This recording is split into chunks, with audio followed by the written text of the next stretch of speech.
প্রশ্ন আছে, অখিল বাবু অবসর গ্রহণের পর তার সম্পত্তির 1/4 অংশ পাড়ার লাইব্রেরিতে দান করেন। বাকি সম্পত্তির 1/6 অংশ স্ত্রীকে দেন। বাকি অংশ দুই ছেলের মধ্যে সমান ভাগে ভাগ করে দেন। হিসাব করে দেখি অখিল বাবু স্ত্রীকে ও দুই ছেলের প্রত্যেককে কত অংশ সম্পত্তি দিলেন। এরকম অঙ্ক থাকলে দেখো এখানে আমাদের বলে দিয়েছে বাকি সম্পত্তি, কিন্তু এখানে টোটাল সম্পত্তি আমাকে বলে দেয়নি। তাহলে আমরা এখানে ধরে নেব মোট সম্পত্তি 1 অংশ। এবার দেখো এখান থেকে আমাকে বলেছে কি, তার সম্পত্তির 1/4 অংশ পাড়ার লাইব্রেরিতে দান করেন। তাহলে লাইব্রেরিতে দেন 1/4 অংশ হবে। তাহলে তারপরে আছে দেখো বাকি সম্পত্তি। তাহলে বাকি সম্পত্তিটা আমি কিভাবে পাবো? তাহলে বাকি সম্পত্তি আমি পাবো 1 অংশ বিয়োগ 1/4 অংশ। এটা কি হয়ে যাবে? এটা হয়ে যাবে বাকি সম্পত্তি। তাহলে এটা বিয়োগ করলে আমার কি হবে?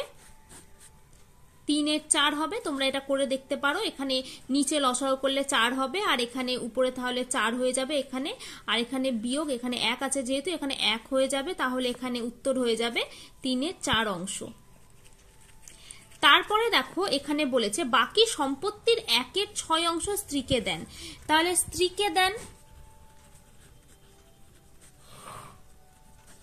বাকি সম্পত্তি। তাহলে এখানে কি আছে? 3/4 গুণ 1/6 পুরোটার অংশ। তাহলে দেখো এখানে কাটাকাটি করলে হবে 3 2 6। তাহলে এখানে হয়ে গেল কত? 1/8 অংশ।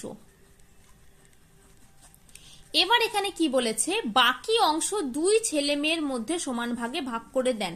তাহলে দেখো এখানে আমাকে বাকি অংশ বের করতে হবে। তাহলে মোট অংশ আছে 1 অংশ, লাইব্রেরিতে দিলেন 1/4 অংশ, আর স্ত্রীকে দিলেন 1/8 অংশ। তাহলে বাকি অংশ কত পড়ে থাকবে এখানে?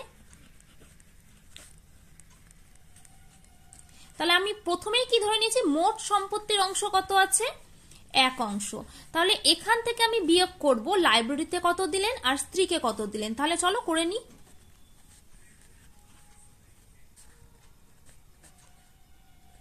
এটাকে আমরা 1/1 লিখতে পারি, তোমরা লিখতেই পারো। আমি এরকম ভাবেও লিখে দেখাচ্ছি অঙ্কটা। এখানে 8 হয়ে যাবে লসাগু, তাহলে এখানে হয়ে যাবে, তাহলে এখানে 2 হয়ে যাবে প্লাস 1। এরপরে দেখো এটা করলে হয়ে যাবে আমার 1/1 বিয়োগ 3/8। তাহলে এখানে আমি যদি করি তাহলে কি হয়ে যাবে? 8 - 3। তাহলে এটা কত হয়ে যাবে? 5/8 অংশ। এরপরে দেখো এখানে বলেছে তাহলে বাকি অংশ আমরা কত পেয়ে গেলাম? এখানে 5/8 অংশ। এখান থেকে আমাকে বলেছে যে দুই ছেলে মেয়ের মধ্যে সমান ভাগে ভাগ করে দেন। তাহলে দুই ছেলের মধ্যে যদি সমান ভাগে ভাগ করেন তাহলে 5/8 ভাগ 2, তাই তো? যদি এটাকে এরকম ভাবে হলো, এবার যদি আমরা এটাকে সলিউশন করি তাহলে কি হয়ে যাবে? 5/8 গুণ 1/2, কারণ এখানে একটা 1 আছে। তোমরা আগের ক্লাসেই পড়েছো, যদি এখানে আমাদের ভাগ দেয় তাহলে এটাকে আমাদেরকে উল্টে দিতে হয়, মানে এটার অনন্যক হয়ে যায়। তাহলে এখানে এবার কাটাকাটি করো, তাহলে কত হয়ে যাবে? 5/16 অংশ। তাহলে এবার প্রশ্নে দেখো আমাকে বলেছে হিসাব করে দেখি অখিলবাবু স্ত্রীকে ও দুই ছেলের প্রত্যেককে কত অংশ সম্পত্তি দিলেন। তাহলে স্ত্রীকে আর দুই ছেলেকে প্রত্যেককে দিলেন। এখানে দেখো আমি প্রথমেই পেয়ে গেছি স্ত্রীকে দেন, এটা একটা হয়ে গেল উত্তর, এটা অ্যান্সার হয়ে গেল একটা। আর দুই ছেলের প্রত্যেককে দেন এত অংশ, কারণ আমি এখানে দেখো 2 দিয়ে ভাগ করেছি। তাহলে দুই ছেলের